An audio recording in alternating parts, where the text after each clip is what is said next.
श्री कृष्ण गोविंद हरे मुरारे, हे नाथ नारायण वासुदेव। श्री कृष्ण गोविंद हरे मुरारे, हे नाथ नारायण वासुदेव। हे नाथ अब तो ऐसी दया हो, जीवन निरर्थक जाने न पाए। हे नाथ अब तो ऐसी दया हो, जीवन निरर्थक जाने न पाए। ये मन न जाने क्या क्या कराए, कुछ बन न पाया मेरे बनाए। ये मन न जाने क्या क्या कराए, कुछ बन न पाया मेरे बनाए। ऐसा जगा दो फिर सो न जाऊं, अपने को निष्काम प्रेमी बनाऊं। ऐसा जगा दो फिर सो न जाऊं, अपने को निष्काम प्रेमी बनाऊं। मैं आपको चाहूं और पाऊं, संसार का भय कुछ रह न जाए। मैं आपको चाहूं और पाऊं, संसार का भय कुछ रह न जाए। हे नाथ अब तो ऐसी दया हो, जीवन निरर्थक जाने न पाए।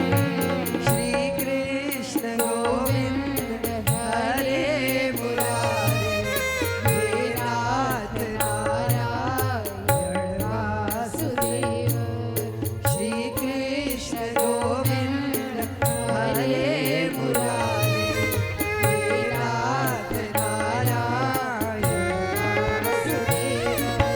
श्री कृष्ण गोविंद हरे मुरारे, हे नाथ नारायण वासुदेव। श्री कृष्ण गोविंद हरे मुरारे, हे नाथ नारायण वासुदेव। श्री कृष्ण गोविंद हरे मुरारे, हे नाथ नारायण वासुदेव। श्री कृष्ण गोविंद हरे मुरारे, हे नाथ नारायण वासुदेव।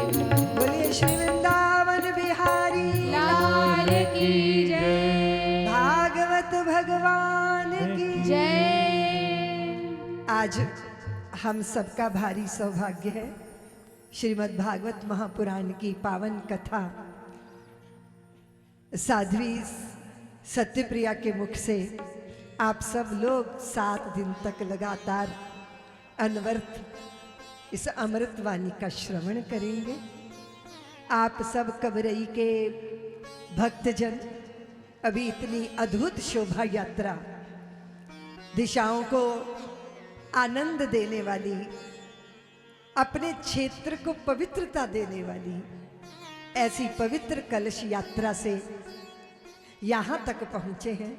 मैं अपनी आदरणीय अम्मा श्रीमती त्रिवेणी चौहान जी आपके संकल्प को प्रणाम करती हूँ। माँ, ऐसे सत्संकल्प जीवन को धन्य करते हैं और परिवार को धन्य करते हैं, कुल को धन्य कर देते हैं।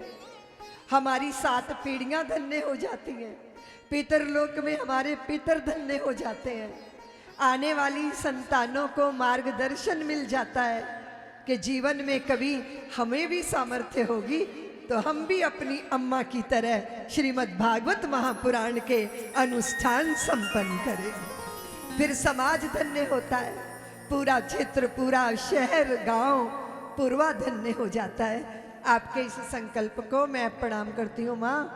आपका ये नेह प्रेम, आपकी गदगद हृदय की दशा, आपके अश्रुओं का प्रवाह निश्चित रूप से ऐसा ही हुआ होगा जब त्रेता युग में भगवती शबरी को प्रभु श्री राम मिले होंगे, ऐसा ही वो आनंद विह्वल हुई होंगी। और हमारे यहाँ ये माना जाता है कि सत्य प्रेम की प्रवाह समय में आबद्ध नहीं होते। हमने समय को काल चक्र के रूप में देखा है, समय काल चक्र के रूप में घूमता है। हमने धर्म ग्रंथों से श्रवण किया तो वैसी दशा हमारे चित्त की हो जाती है। इसलिए कहते हैं कि संतों को, महापुरुषों को, ऋषियों को जीवन दर्शनों को पढ़ना चाहिए, धर्म ग्रंथों का अनुशीलन करना चाहिए। अगर आप फिल्मी दुनिया में खोए हुए हो तो आपको वो मुंबईया फिल्मों के सुपरस्टारों जैसा हाव भाव आ जाएगा, वैसा ही वेश, वैसे ही वाणी और टपोरी भाषा, अबे तबे करके बोलने का संस्कार आ जाएगा। लेकिन आप संतों में बैठोगे तो फिर आप सामान्य रूप से आप क्या बोलते हो? अरे खाना ला दो, है ना। संतों का सत्संग करोगे तो फिर आप क्या बोलोगे? भोजन प्रसादी तैयार हो गई क्या? अब जैसे आपने संग किया, सत्संग किया, संग की बड़ी महिमा है देवियों। एक छोटी सी पानी की बूंद अगर किसी पत्ते पे गिरती है तो ओस कणबिंदु बन जाती है, जलते तवे पे गिरती है तो जल जाती है। और अगर वो छोटी सी नन्ही सी बारिश की बूंद अगर वो किसी पुष्प पे गिरती है, उसकी अलग शोभा हो जाती है। अगर वो बूंद किसी सांप के, किसी नागराज के मुख में गिरती है तो विष बन जाती है। पर वही बूंद अगर किसी सीपी के मुख में चली जाती है तो मोती बनकर प्रकट हो जाती है। बूंद वही है, पर संग का इतना बड़ा प्रभाव पड़ता है। आप संतों का संग करते हो, जागृत पुरुषों का संग करते हो, भक्तों का संग करते हो, तो आपकी भाषा का संस्कार बदल जाता है। अब आप खाना नहीं खाते, अब आप भोजन प्रसादी पाते हैं, है ना। कहने के लिए तो कोई ये भी कह सकता है, ए मेरे बाप की पत्नी मेरी बात सुन। ऐसा तो हम नहीं बोलते ना। हम अपनी माँ को, जो कि हमारे पिता की पत्नी है, पर हम ये नहीं कहते कि वो पिता की पत्नी बात सुन। हम कहते हैं माँ जरा हमारी भी सुन लो, अम्मा तनिक सुनो ना हमारी। जो शब्द है उन शब्दों में भाव नस्यूत होता है। जैसे अभी हमारे बच्चे मम्मी डैडी है ना, मतलब पिताजी तो डैड हो गए और माँ मम्मी है। और मम्मी जो होती है ना, वो मम्मी बोलते हैं जो मुर्दों को मसाला लगा के सुरक्षित रखा जाता है ना वर्षों वर्षों तक। तो अगर पिता डैड है और माँ मम्मी है तो संबोधन मर गया, अब संबंध भी मरेगा, उसका मर्म मर जाएगा, उसका अर्थ मर जाएगा। इसलिए संग, सत्संग। और आप भाग्यशाली हो कि श्रीमद् भागवत महापुराण की पवित्र कथा को 7 दिन लगातार सुनेंगे।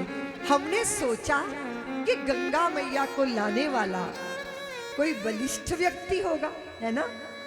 भाई गंगा जी को लाने के लिए भगीरथ के पुरखों ने कितना श्रम किया है। सगर के 60,000 पुत्रों का उद्धार करने के लिए गंगा जी को हिमालय की उपत्यकाओं से नीचे धरती पर लाना था।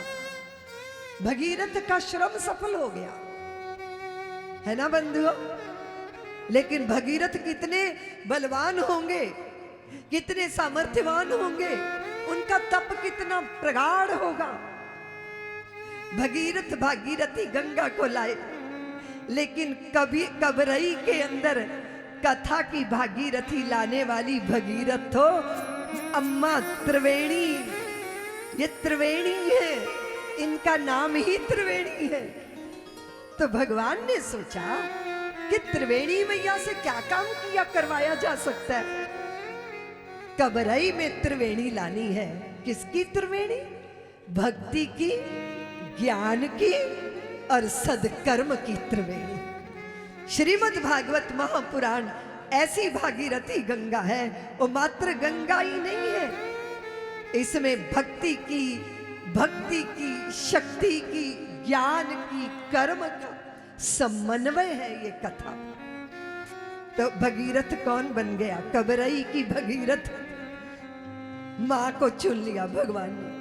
बहुत आनंद है अगर प्रभु हमारा चुनाव कर ले, प्रभु हमें चुन ले, हमसे कुछ सत्कार्य करवा ले, बहुत बड़े सौभाग्य की बात होती है। इस पूरे क्षेत्र से, महोबा का क्षेत्र, कबरई का, सिजई का, छतरपुर का, ये जो राठ है, ये बांदा, ये पूरा क्षेत्र, बुंदेलखंड का क्षेत्र मेरे गुरुदेव के चरणों की धूल से धन्य हुआ है। युग पुरुष भगवान, और उन्हीं से नहीं, हमारी पूरी परम, मेरे दादा गुरुदेव परमहंस शिरोमणि पूज्य स्वामी अखंडानंद जी महाराज, हमारे सोहम मंडल, शिवोहम मंडल के संत इसी बुंदेलखंड क्षेत्र में बैलगाड़ियों पर बैठ बैठ के उन्होंने गांव-गांव को ब्रह्म विद्या बांटी और सबके हृदयों में वेदांत की स्थापना की। मैंने अपने जीवन में सारे क्षेत्रों में 30-35 वर्ष पहले किसान खेतों में खेती करते दिन में, पर सांझ को मेरे गुरुदेव के चरणों में बैठकर किसानों के मुख से मैंने वेदांत में शास्त्रार्थ सुने हैं। ये ऐसी ज्ञान की भूमि है और इस ज्ञान की भूमि पे आने का मुझे सौभाग्य मिल गया, ये भी मेरा परम सौभाग्य है। मैं समझती हूँ भारत को भारत बनाए रखने का एक ही तरीका है, संतों के चरणों की शरण और धर्म ग्रंथों का अनुपालन। जीवन धन्य होना चाहिए। अयोध्या में राम लला आ गए, आप सबने देखा ना, राम जी करा रहे हैं, राम जी का काम है, राम जी के काम में काहे का विराम है, जिंदा रहे तो जग जीवन ललाम है, मर भी गए तो रहने को स्वर्ग धाम है, हमको तो काम बस राम जी के काम से, और राम जी का मंदिर बन गया धूम धाम से। राम लला। अब लोग कह सकते हैं एक मंदिर के लिए आप लोग इतने पागल हो गए, वो मात्र मंदिर की बात नहीं है। हमारी संतानें प्रभु श्री राम के मर्यादित जीवन का अनुसरण कर। एक पिता कैसा होता, पुत्र कैसा होता, एक पत्नी कैसी होती। और हम बहुत बार सोचते हैं, बहुत सारी स्त्रियां सोचती हैं हमारे पास साधन नहीं है दीदी माँ, हम तो बहुत दुष्टों के घर में आ गई बहू बनकर।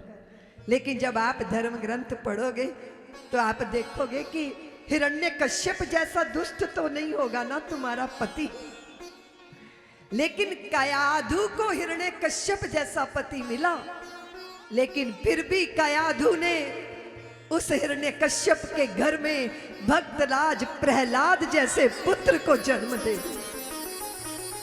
दे दिया ना। राक्षसों के घर में भी देवता पैदा हो जाते हैं, और अगर मां ना चाहे तो देवताओं के घर में भी दैत्य पैदा हो जाते हैं।